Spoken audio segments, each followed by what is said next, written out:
Мен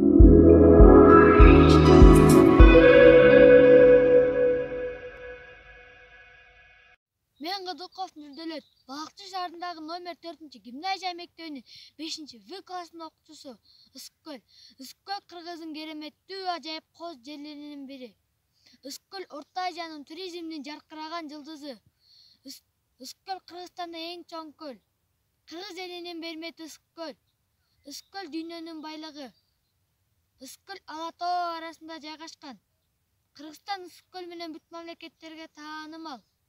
Ыскөл кооз, терең, тунук, абасы таза.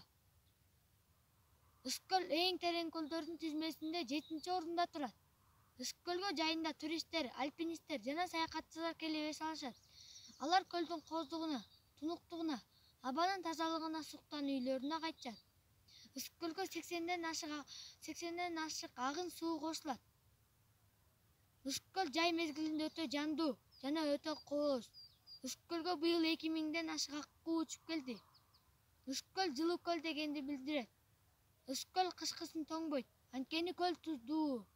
Ар түрдүү ооруларды айыктыруучу жетөгүз, ак суу сыяктуу курорттор Ыскөлдө.